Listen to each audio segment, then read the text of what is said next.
Fazer compras sem contar para o companheiro. Manter as contas separadas e não saber quanto o outro ganha. Ter dívidas e não comentar sobre isso, inclusive manter isso em sigilo. Todas essas alternativas são sinais de infidelidade financeira.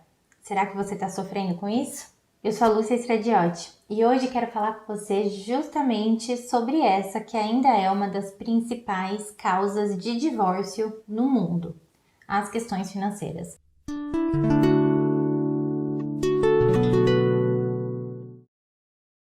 Mas muito mais do que brigar por causa de dinheiro, por falta de dinheiro, o que acontece é a infidelidade financeira. E as pessoas não percebem o quanto isso é comum e o quanto isso pode ser prejudicial.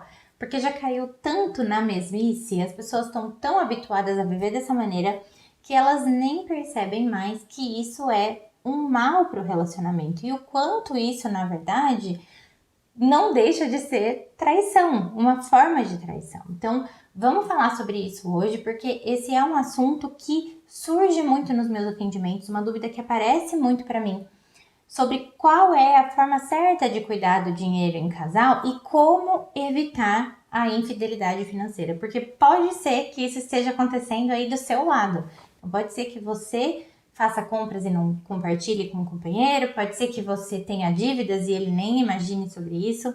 Agora, pode ser também que você simplesmente desconfie de que tem alguma coisa acontecendo do lado de lá e isso não chega para você. Então, como lidar com essa situação? O que fazer para não deixar esse tipo de problema afetar o relacionamento de vocês? Eu vou passar para vocês aqui algumas dicas, mas primeiro vamos conversar sobre o porquê de isso acontecer. Os casais hoje estão tão habituados a terem a sua individualidade, estão tão acostumados a terem dinâmicas diferentes na hora de cuidar do dinheiro, que podem estar sofrendo com esse problema, que é um grande problema, na verdade, um grande vilão para o relacionamento dentro de casa, e nem sabendo que é isso que está pesando na relação. Isso porque as pessoas simplesmente caíram nesse hábito de dividirem as contas e de não falarem sobre dinheiro. Dinheiro continua sendo um tabu dentro das casas, entre as famílias, e isso é um grande problema, porque o dinheiro é a nossa moeda de troca e ele permeia todas as áreas da nossa vida, então nós deveríamos conseguir conversar sobre dinheiro com naturalidade. Eu sempre falo por aqui que a dinâmica com que vocês decidem cuidar do dinheiro, ela não é tão importante quanto algumas premissas básicas para que essa relação dê certo. Então, independente de vocês juntarem as contas ou vocês dividirem as contas, de vocês terem cada um o seu ganho e separar quais contas vão pagar, ou de vocês separarem as contas de casa meio a meio, enfim, independente de como vocês decidem fazer isso, o importante é que não haja infidelidade, ou seja, que vocês possam tratar desse assunto com transparência, com honestidade, com confiança de ambas as partes. Então, que vocês confiem um no outro e que vocês possam falar sobre tudo e não só compartilhar, por exemplo, os gastos da casa, mas que não hajam segredos. E aí, eu quero explicar um pouquinho mais sobre isso, porque você pode estar ouvindo e falando, mas eu não tenho que contar tudo o que eu compro, né? E se eu quiser comprar alguma coisa muito específica para mim, eu vou comprar uma lingerie, eu preciso falar que eu comprei, né? O importante aqui é a intenção por trás do nosso ato, tá? Então, primeiro, como eu disse, vamos pensar aqui nas causas da infidelidade financeira. Por que é que isso ainda é tão comum, apesar de a gente estar na era da comunicação, na era da informação, e a gente, na verdade, dentro da própria casa, tá guardando tantos segredos do companheiro? A principal causa da infidelidade financeira é a falta de confiança. E a falta de confiança na forma como o outro vai gerir o dinheiro. Então, acontece muito dos dois lados por aqui. Eu recebo sempre casais para mentoria e eu acabo atendendo das duas maneiras. Ou a mulher que sente que o marido não confia nela e por isso não compartilha com ela nada sobre os ganhos, nada sobre a vida financeira dele. Mas também tem aquela mulher que ganha muito bem, que tem, né, um bom cargo ou que está bem resolvida profissionalmente e que não compartilha isso com o marido porque tem medo da forma como o marido usaria o dinheiro no caso de ela falar. Então eu vejo muitos casais, acompanho de perto muitos casais que têm, na verdade, uma reserva e o outro nem imagina. Ou que tem um valor por mês e que o outro nem faz ideia, então tá lá se esforçando para dividir as contas. Mas também tem muita gente que tá endividado, que tem problemas com o relacionamento com o dinheiro, que tem problemas financeiros sérios e que não compartilha isso com o companheiro ou com a companheira. Então, acaba acontecendo, né, no fim das contas, o que manda nisso tudo é a falta de confiança. A pessoa não confia no outro sobre a forma como o outro vai lidar com o dinheiro, mas também não confia na forma como o outro vai reagir caso saiba de alguma informação. No caso, por exemplo, das dívidas. E isso é um outro problema, porque muitas vezes são mulheres, por exemplo, que me procuram e que têm medo da reação do companheiro caso ele saiba dos problemas financeiros dela. E aí entra uma questão que vai muito além aqui da questão financeira, que é justamente algo em que eu bato na tecla, e aí a mulher acaba se sentindo acuada, não tem coragem de se colocar para o marido com medo da forma como o marido vai reagir, porque muitas vezes já recebeu, por outros motivos, reações agressivas, já percebeu no marido um comportamento não muito linear, uma comunicação nada respeitosa, e a mulher acaba não tendo coragem de se colocar e de compartilhar com o companheiro as questões sobre dinheiro. E tudo isso começa, na verdade, lá atrás. Primeiro na falta de confiança, porque desde o início, muito provavelmente, não foi um assunto partilhado, não foi um assunto tratado com naturalidade. Então, por isso, hoje, cada um segue o seu caminho e acaba, assim, abrindo portas para se endividar ou para se enveredar por outros caminhos e depois não conseguir trazer isso para o companheiro, para a companheira. E vejam só como isso é sério, né? Porque, de repente, vocês vão criando esse hábito de não falar um com o outro, porque já tem esse certo receio, né? Cada um carregando aí seu sistema de crenças, os dois vieram de criações diferentes, têm sistema de crenças diferentes, cada um com suas ideias prontas com relação ao dinheiro, com relação à forma como esse dinheiro deve ser gerenciado, e não existe uma conversa. Porém, quanto mais tempo da relação vai passando sem que vocês conversem sobre isso, maior vai ficando esse distanciamento. E principalmente se você se coloca numa situação de dívidas, né? Se encontra hoje endividada e muito provavelmente essa dívida vem de algum tempo. E aí você pensa em contar isso para o companheiro, vai ficando cada vez mais difícil quanto mais o tempo passa, porque a dívida vai ficando maior, vai ficando uma situação ainda mais inimaginável e maior o medo também da reação, porque uma vez, né, num primeiro momento o medo é, como será que ele vai reagir? Será que ele vai me tratar mal? Será que ele vai reagir mal? Mas depois o medo passa a ser também, talvez ele ache ruim de eu não ter contado até hoje. Então talvez, além de ele achar ruim a situação, ainda ache ruim o fato de eu não ter compartilhado com ele até hoje. Então você vai gerando um buraco gigante aí. E eu não tô dizendo que a culpa é sua de forma alguma, mas estou dizendo sim que esse é um indicativo de um relacionamento disfuncional e que precisa muitas vezes, inclusive, da ajuda de um profissional. E aí você pode, né, chamar um educador, uma educadora financeira. No meu caso, essa mentoria que eu dou para casais, eu ajudo muitos casais nessa situação. Mas você pode também buscar a terapia de casais e algum recurso que te ajude a lidar com essa questão. Mas é importante que você não deixe essa questão chegar num ponto de abalar não só a saúde do relacionamento, como também a sua saúde mental, porque é isso que acaba acontecendo na grande maioria das vezes. Então, além de esse ser um peso muito grande para a vida do casal, ainda acaba sendo um peso maior para quem está carregando esse segredo e para quem não consegue compartilhar isso, porque além de ter que lidar com essas questões todas, no caso do endividamento, que é só o resultado de uma série de outros problemas, ainda tem que lidar sobre isso, ainda tem que lidar com isso sozinha e sem poder falar sobre, sem poder ter alguém com quem compartilhar, com quem dividir, com quem trocar ideias, com quem inclusive pensar a respeito de maneiras de sair dessa situação. Então,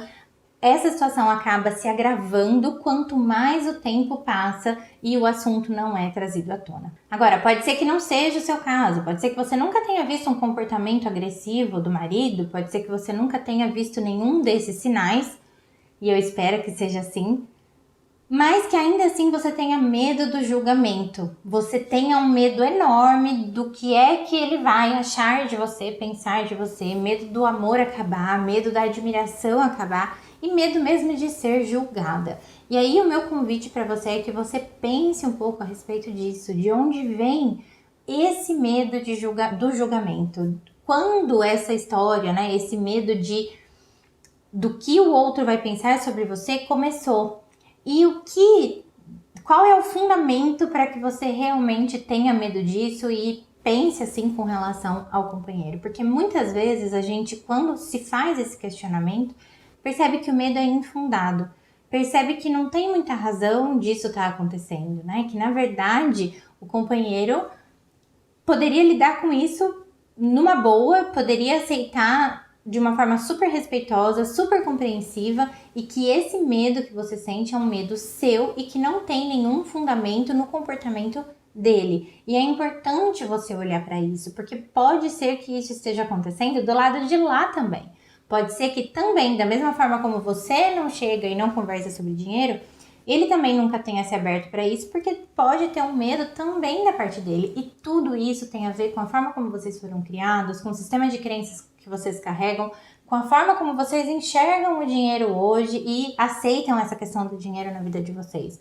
Agora, qual é a melhor maneira de lidar com tudo isso? É conversando a respeito, né? É realmente tendo um diálogo aberto, é podendo falar sobre essas questões que incomodam. E de novo, se você não sente abertura para falar sobre isso sozinha com um companheiro, você não sabe por onde começar, é importante buscar a ajuda de um profissional, a ajuda de alguém que vá te auxiliar nesse processo. Então, essa conversa é inevitável, na verdade, vai chegar um momento em que essa conversa vai precisar acontecer, e a grande questão é que quanto mais tempo quanto mais essa conversa é adiada, mais difícil ela vai ficando. Então, é melhor você lidar com isso quanto antes. Agora, eu entendo que existem muitos bloqueios, eu entendo que existe uma resistência gigante quando a gente fala de se colocar para o outro dessa maneira, e eu entendo que mexe com questões muito profundas e muito pessoais, inclusive de alto valor. Porque, como eu gosto sempre de reforçar, dinheiro tem tudo a ver com alto valor. Então, quando na verdade a gente não lida bem com dinheiro, quando a gente comete alguns erros de gerenciamento e a gente acaba se enrolando financeiramente, é muito difícil de expor isso para o outro, porque isso vem com uma carga gigante de culpa e vergonha. Então não é só o medo do julgamento do outro que te trava, mas é a vergonha que você sente de se colocar como alguém que não soube lidar bem com o dinheiro. É a dificuldade que você tem de assumir em voz alta para si mesmo e para uma outra pessoa que a sua vida financeira tá uma bagunça e que de alguma forma você tem responsabilidade nisso. Então, de novo, não é uma questão de culpa, apesar de a gente carregar essa culpa, e eu sei que é assim, mexe diretamente com a gente, mas é uma questão sim de responsabilidade, né? E de a gente saber que aquilo chegou naquele ponto porque de alguma forma a gente deixou isso acontecer. Então isso pesa na nossa autoestima e isso vai abrindo também um buraco cada vez maior. Então eu reforço aqui, cada vez que a gente deixa essa questão de lado e a gente desiste de conversar sobre isso porque é muito difícil conversar, essa questão vai ficando mais delicada. E o buraco emocional que vai abrindo no nosso relacionamento, mas também na nossa vida pessoal é enorme e vai aumentando cada vez mais. Então, a gente precisa tomar cuidado e olhar para essa questão com muito carinho e pensar em estratégias para que a gente consiga trazer essa questão à tona e cuidar dela da melhor maneira possível. Agora, pode ser que você não tenha dívidas, pode ser que você não tenha se enrolado financeiramente, mas que ainda assim vocês mantenham as contas separadas, que você faça algumas compras sem contar para ele, ou que você tenha certeza de que ele faz compras e tem alguns gastos sem te contar, e você nem tem ideia, de repente, de quanto ele ganha. Bom, se alguma dessas situações acontece por aí, não é menos grave do que a que eu estava falando até agora, porque ainda assim é um sinal de infidelidade financeira. Então a gente precisa, da mesma maneira, tomar cuidado, porque por mais que o resultado disso ainda não seja tão grave quanto o endividamento e quanto as consequências que o endividamento gera depois, né, na nossa vida, ainda assim é uma situação grave, porque estamos falando de infidelidade, estamos falando, em outras palavras, de traição. E por que a gente não consegue aceitar uma traição, mas a gente vive ok com a infidelidade financeira? Na verdade, a gente não vive tão ok assim, a gente se acostumou a viver dessa forma, mas se a gente parar para pensar, entender o quanto essa situação pode ser prejudicial, a gente vai entender a urgência de lidar com isso de uma outra maneira. Agora, como é que a gente faz para evitar que isso aconteça? Ou então, se você já vive isso, como é que você faz para lidar com essa situação? Então, a primeira coisa é diálogo, né? A base de um relacionamento saudável, e aqui eu tô falando relacionamento de qualquer espécie, eu não tô falando só relacionamento marido e mulher, né? Eu tô falando relacionamento com os nossos filhos, relacionamento com os nossos pais, relacionamento de chefe e funcionário. A gente tem que sempre pensar que a base de um relacionamento é o diálogo. E a comunicação, né? Que, por que não? Comunicação não violenta é possível e a gente muitas vezes não sabe que isso é possível porque a gente se acostumou, a gente cresceu dentro de casa, né, uma criação com uma comunicação tão violenta e muitas vezes a gente se pega repetindo esse padrão para os nossos filhos que parece impossível a ideia da gente conversar com outro adulto de maneira respeitosa e de maneira não violenta, mas sim, é possível e quanto mais você se convencer disso e mais você trabalhar em você essa possibilidade, mais fácil vai ser você trazer esse assunto para a mesa sem que isso gere uma discussão, discórdia, uma briga mesmo, né? Então você coloca esse assunto a partir do seu ponto de vista de forma natural, como ele deve ser tratado.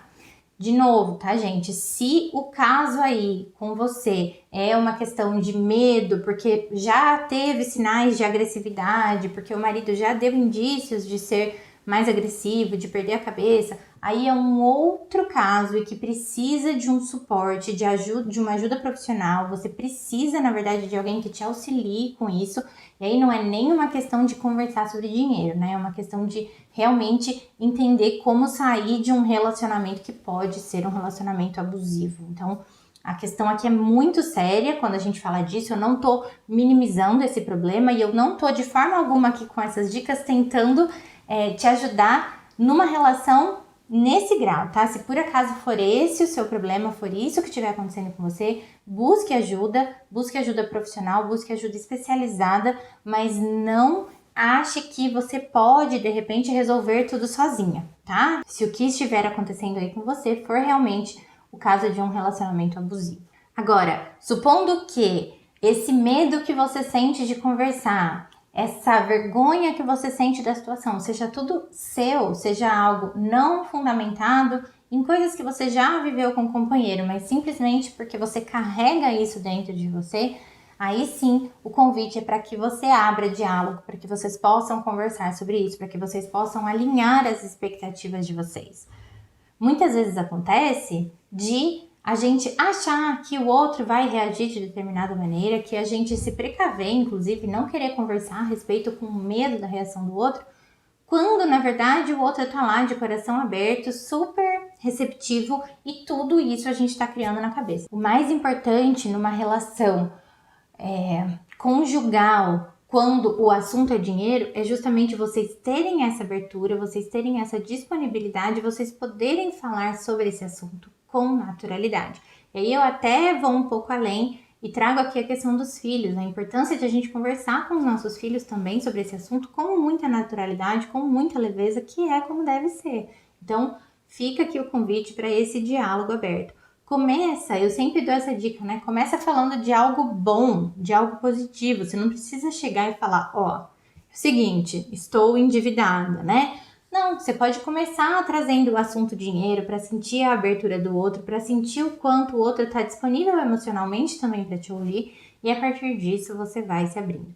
De novo, procure ajuda de um profissional sempre que você julgar necessário. Esse tipo de atendimento que eu faço em mentoria, por exemplo, que eu atendo casais, ele serve sim como uma terapia financeira e justamente para ajudar pessoas que estejam nessa situação de precisarem ressignificar a vida financeira e rever a relação que tem com o dinheiro e muitas vezes fazer isso em casal. Então, busque ajuda caso você sinta que seja necessário, ok? Agora, além do diálogo e da comunicação transparente aí, é importante que haja confiança. Então, se você de repente está numa situação em que você não compartilha com o companheiro quanto você ganha, porque você não confia na forma como ele vai gerir o dinheiro, você prefere guardar só para você porque você se acha mais responsável, pensa também um pouquinho nisso, veja se essa sua forma de julgar o comportamento do outro é algo realmente do outro ou se é algo que está em você e precisa ser cuidado.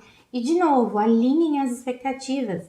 Fale sobre esse seu receio, fale sobre essa sua desconfiança no comportamento dele e veja o que é que ele tem para te dizer. Muitas vezes ele vai estar lá pronto para te provar o contrário, inclusive para oferecer ajuda na gestão financeira, e aí você não precisa se preocupar com isso. Então é importante que haja confiança. Agora, se a situação é o contrário, se o marido não abre esses assuntos com você e você sente que você gostaria de participar, mostra também o quanto ele pode confiar em você. Se mostre aberta a falar sobre isso e se coloque emocionalmente disponível para conversar sobre isso sempre que necessário, sem julgamento, com a ideia de realmente você apoiar, vocês formarem um time, porque afinal de contas é isso que vocês são enquanto família, vocês são um time. E se vocês jogarem juntos, vocês vão muito mais longe e isso é fato. E aí, uma dica, né, só pra gente finalizar aqui, que acaba ajudando muitos casais, é que se vocês sentem a necessidade de, apesar de juntarem as contas, apesar de entenderem que existem as contas da família e de vocês fazerem um planejamento juntos, vocês sentem necessidade de ainda manter um pouquinho da individualidade de vocês, talvez porque os gostos sejam diferentes, talvez porque os comportamentos sejam diferentes, então um é mais gastão, um é mais econômico, e vocês não se sentem bem usando o dinheiro da família para realizar alguns dos desejos pessoais de vocês, aí uma dica é separar mesmo uma verba para cada um de vocês ao longo do mês. Então, assim como vocês pagam todas as contas e aí guardam idealmente um valor na reserva, vocês também separam um valor por mês para que vocês tenham o próprio dinheiro. E aí cada um tem a sua verba e com esse dinheiro vocês vão comprar aquilo que vocês julgam interessante. Então esse dinheiro é mesmo para aqueles pequenos prazeres ao longo do mês, né? Então de repente para ir no salão, para comprar uma roupa nova, eventualmente, para comprar alguma coisa para os filhos, porque gosta de comprar coisa para os filhos, mas às vezes o marido acha ruim, que fica comprando muito. Então, separem esse dinheiro e já combinem o que é que vocês podem fazer com esse dinheiro. Esses dias mesmo conversei com um casal que me relatou justamente isso, o quanto depois de fazerem essa separação das rendas, ela deixou de se sentir mal todas as vezes que ela comprava alguma coisa para ela com o dinheiro da família, porque ela sentia que ele tinha um perfil muito mais econômico e que ele acabava não gastando, então ela se sentia mal em gastar. E ao mesmo tempo, ele passou a ver que ele poderia fazer algumas coisas. Então aquele perfil mega econômico que ele tinha, na verdade era um pouco de controle excessivo e ele foi sentindo um pouco mais de liberdade para realizar algumas coisas que ele gostava. Então ele foi sentindo um pouco mais de liberdade para realizar algumas coisas que ele gostaria. E isso acaba funcionando muito bem. É uma forma de não cairmos na armadilha da infidelidade financeira, da traição financeira e ao mesmo tempo de manter a individualidade para que cada um possa realizar os seus pequenos desejos sem sentir que está atrapalhando o orçamento doméstico, sem sentir que está tirando do outro a possibilidade de comprar algo, tá? Então é uma coisa que ajuda muito. Tive também um outro casal que relatou que, na verdade, o marido era mais consumista, gostava de comprar algumas coisas e desde que eles separaram as contas, o marido deixou de consumir tanto, porque ele começou a ver aquele dinheiro como dinheiro dele. E aí ele começou a dar mais valor para aquele dinheiro. Então, ao invés de a verba ser só da família, ele tinha a verba da família e aquele valor que ficava para ele, mas ele começou a ponderar muito mais os gastos depois de ter aquela verba separada. Então, Pensa aí também se essa não é uma dinâmica que pode funcionar para você. De novo, tá? Não existe dinâmica certa ou errada, existem algumas estratégias para a gente ver o que é que funciona, o que é que encaixa na nossa dinâmica familiar, mas é importante que, independente da forma como vocês escolham lidar com isso, vocês lidem com isso com transparência, com honestidade, com confiança e nunca caindo na armadilha da traição financeira, tá bom? Espero que esse conteúdo tenha te ajudado. Se ele te serviu de alguma forma, não esquece de deixar o seu like aqui, compartilha também com quem pode gostar dele e a gente se vê no próximo vídeo. Até!